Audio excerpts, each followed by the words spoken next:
Un jour, des semaines après avoir fait son étrange cauchemar, Axine marchait dans la forêt, particulièrement loin du feu de camp.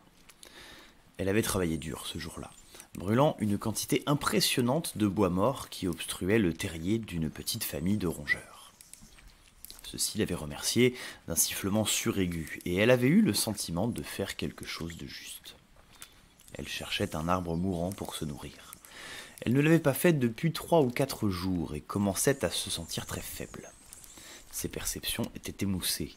Elle ne sentait la présence de ses congénères lointains qu'avec difficulté. C'est sans doute pour cela que quand une autre présence lui apparut dans les vibrations du sol, il était déjà trop tard. Elle fit volte-face d'un coup et instinctivement se mit en garde, sa queue et son unique pince levées. Un bipède lui faisait face.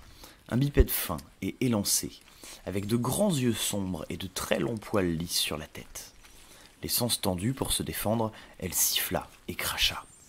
Le bipède ne recula pas, ne fit aucun geste indiquant une quelconque menace. Au contraire, il avança doucement vers elle, les bras tendus en avant, les mains ouvertes bien en évidence.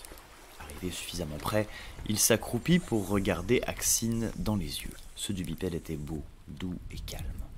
Il lui posa délicatement une main sur la pince et Axine l'abaissa doucement, avec prudence. Le bipède essayait de communiquer dans sa langue étrange, à laquelle elle ne comprenait pas grand-chose. « Tosewe Nemo, Tosewe, Mona, Mi » Axine essaya de répondre, de siffler qu'elle ne comprenait pas.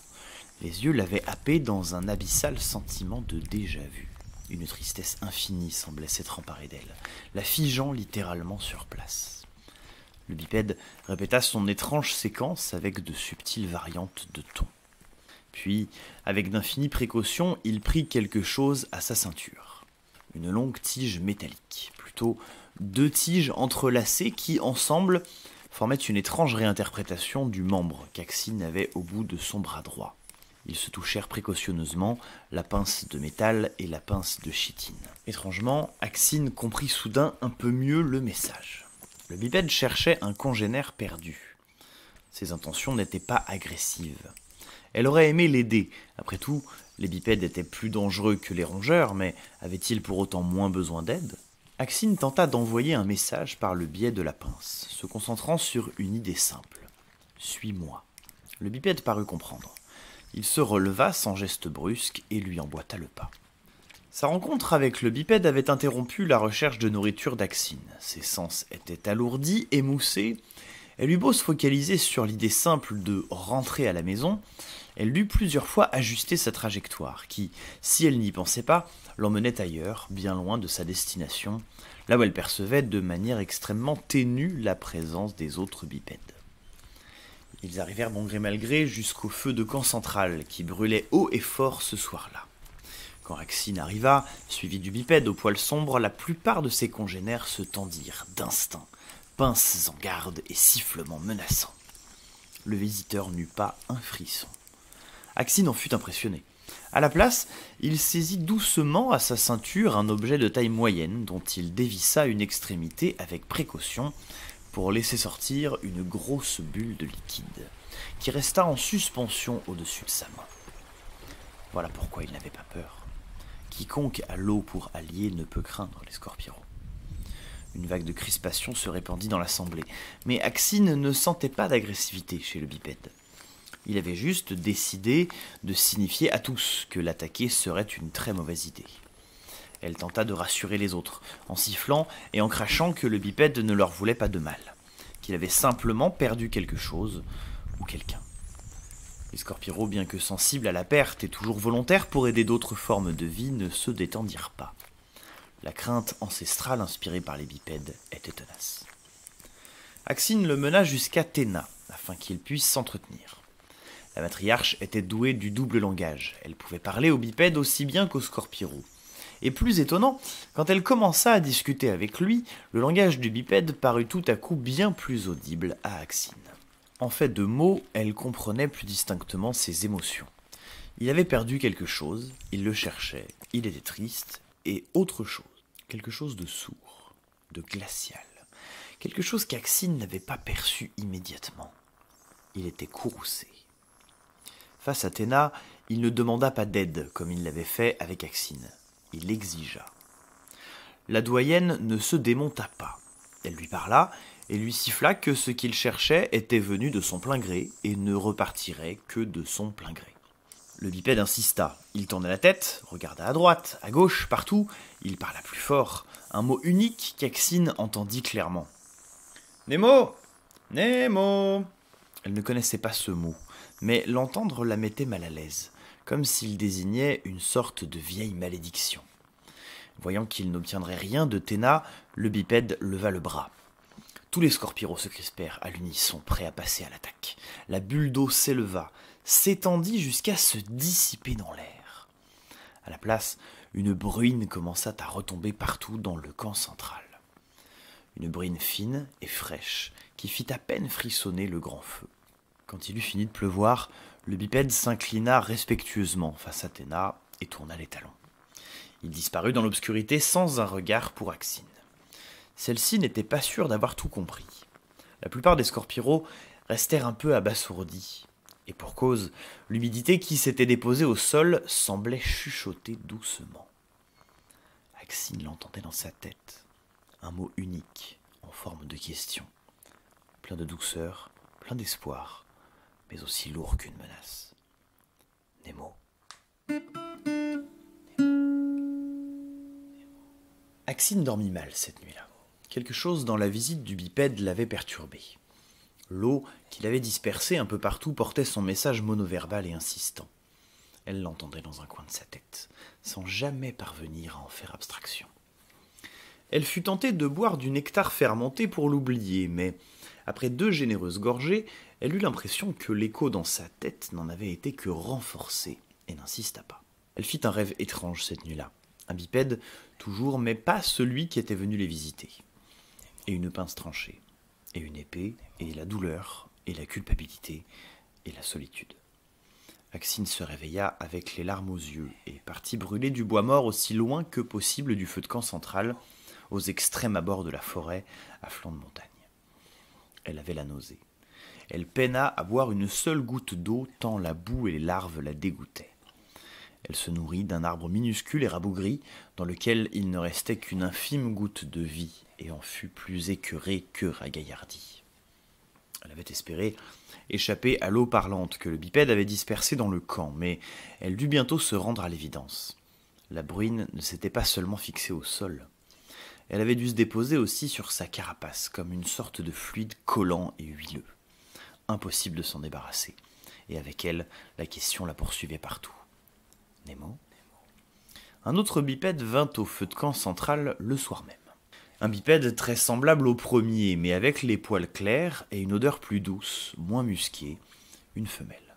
Elle ne fit pas voler de bulles en suspension, mais tous les scorpiros sentirent distinctement le vent tourner en sa présence, s'écarter pour lui faciliter le passage, et se déplacer autour d'elle comme pour la protéger, comme pour dissuader tout assaillant potentiel. La bipède discuta longuement avec Téna au coin du feu, pas intimidée le moins du monde. Elle aussi semblait avoir perdu quelque chose. Elle aussi semblait exiger qu'on le lui rende. Mais elle ne menaça jamais. Sa présence, écrasante, était en soi une bien plus grande menace. Et si tous les scorpiros ne semblaient pas le sentir aussi distinctement qu'Axine, aucun n'eut le courage d'avancer vers elle, ne serait-ce que d'un pas. Avant de partir, la femelle bipède scruta le camp, cherchant le regard des uns et des autres, et le fixant quelques secondes. Quand son regard se posa sur Axine, cette dernière se sentit minuscule, tétanisée. Leurs regards parurent se croiser pendant une éternité, qui n'avait pourtant pas duré plus de quelques instants. Elle finit par tourner les talons, laissant derrière elle une douce brise qui semblait murmurer « Nemo ?» Axine dormit encore plus mal cette nuit-là, poursuivie par les cauchemars. Bipède, lame, pince, douleur, culpabilité, solitude. Elle n'avait pourtant pas touché une seule goutte de nectar fermenté. Un troisième bipède vint au feu de camp central le lendemain soir. Il était très grand et massif, ses bottes faisaient trembler le sol avec une régularité implacable, alors que tout dans sa démarche était calme et douceur. Celui-là, les scorpiros le connaissaient. Il leur rendait visite parfois, le garde forestier. Il portait sur son dos un énorme sac de toile qu'il présenta à Théna en s'inclinant respectueusement. Quand il en vida le contenu, tous les scorpiros frémirent de bonheur. Il contenait des fruits, de gros fruits, en grande quantité, de toutes formes et de toutes couleurs. Bien que tenaillé par la faim, aucun n'osa s'approcher tout de suite. Le garde forestier dégageait une confiance et une force écrasantes. Aucun ne l'avait jamais vu agir avec agressivité, mais tous le percevaient comme un personnage puissant, respectable et important. En témoignait d'ailleurs le grand feu de camp qui, en sa présence, semblait toujours briller plus vivement, brûler plus chaudement, vivre plus intensément. La matriarche lui témoignait d'ailleurs un respect infini. À la connaissance d'Axine, le seul être qui la rendait si solennelle était la mort en personne, et il y avait bien longtemps qu'elle n'était pas venue rendre visite aux Scorpiros. Depuis que la forêt avait commencé à mourir et qu'un grand nombre de ses congénères, surtout les plus âgés qui considéraient que leur temps était venu de laisser place aux jeunes, s'étaient laissés terrasser par la faim. Après avoir échangé quelques mots avec Théna, le garde forestier se saisit d'un fruit. Axine s'attendait à le voir croquer dedans, mais à la place, il le lança en direction d'un scorpiro qui, avec la bestialité que révèle la faim, s'en reput de la pointe de sa queue sans en laisser une miette. Le grand bipède distribua ainsi les fruits à la volée. Les plus gros semblaient aller systématiquement aux scorpiros les plus affaiblis, et tous semblaient aller bien mieux une fois leur dégustation achevée. Axine reçut une bogue pointue, vert sombre. Elle y planta sa queue en peinant à réfréner son impatience. Elle était affamée. Depuis sa rencontre avec le premier bipède, celui au long poil sombre, il lui était devenu particulièrement pénible de réfréner sa nausée au moment de manger la vitalité d'un arbre. Et, sans nectar fermenté pour oublier et tenir le choc, son estomac criait famine. Au moment où elle commença à absorber le fruit, deux sensations très intenses et contradictoires montèrent simultanément en elle. La première était du soulagement de voir enfin sa faim rassasiée et son énergie revenir. La seconde était un message, un mot unique, qu'elle entendit simultanément monter de la terre sur laquelle elle marchait, de l'air qui l'entourait, de chaque cellule de sa carapace et de l'intérieur même de son organisme. Nemo ? Un cri déchirant s'empara d'elle, un appel impossible à contenir, il venait d'elle, de l'intérieur, de l'extérieur, de toutes ses cellules, de tous les éléments environnants, et même, et surtout, de sa pince fantôme. « Je suis là. Nemo ? Axine, qui es-tu ? Souviens-toi, mon rêve, c'est un souvenir. Tu es en moi, je suis toi. Nous sommes un. » Alors, le corps d'Axine commença à changer. Son tronc se redressa, ne fit plus qu'un avec sa queue dressée. Ses pattes se rétractèrent, ses jambes poussèrent, sa pince devint un bras, tandis que son moignon s'allongeait pour en former un deuxième. Elle était bipède, il était Nemo. Un et une, humain et scorpiro, personne et tout le monde, tout et rien. Nemo. Les scorpiros alentour s'éloignèrent craintifs. Nemo sentit ses muscles se dénouer, ses perceptions s'étendre, se mélanger, se diversifier. Sous les yeux du jardinier et de la matriarche, il marcha doucement jusqu'à l'arbre le plus proche. Il était noirci mais encore vigoureux. C'était l'un des plus beaux et des plus vivants qui restaient autour du feu de camp central. Nemo le sentait. Pas dans le bois, pas dans l'arbre, dans la terre. Avec souplesse, il saisit l'un des fruits qui avait roulé un peu à l'écart du sac. Il le déposa au pied de l'arbre, là où les racines devenaient troncs, et ferma les yeux. Bientôt, il sentit les vibrations, le mouvement, la vie. En lui-même, en elle-même, Axine et Nemo, scorpiro et humain, il chuchota. Nourri. Le fruit sembla se liquéfier, se mélanger à la terre. Il vit l'arbre se raidir sous l'effet d'un afflux de vitalité. La terre concentrait toutes ses ressources, tous ses sels minéraux vers ses racines. Les parties noires s'éclaircirent, les branches grincèrent, s'étendirent. À leur extrémité, de petites feuilles d'un vert sucré poussèrent. De petites fleurs de toutes les couleurs s'épanouirent bientôt, et des fruits, d'abord tout petits, commencèrent à pousser en accéléré. Le don que Nemo Axine avait fait n'était pas suffisant. Alors il puisa dans ses propres ressources, leurs propres ressources à tous les deux. Il sentit son énergie le quitter, infuser dans la terre. Il sentit la vie s'agiter, se répandre, se multiplier. L'arbre grandit encore, cacha bientôt la lune, s'étendant dans toutes les directions, recouvert de feuilles larges, de fleurs colorées, de fruits charnus. Ceux-ci, en commençant par les plus mûrs, se mirent alors à tomber de l'arbre un peu partout autour du tronc épais. Les scorpiros semblèrent s'éveiller d'un coup, libérés de la paralysie. Ils commencèrent à ramasser les fruits, à se les passer. Ceux qui souffraient encore de la faim en mangèrent un, mais la plupart furent acheminés, mis de côté, stockés, rangés. Tous regardaient à présent Nemo Axine avec une sorte de révérence.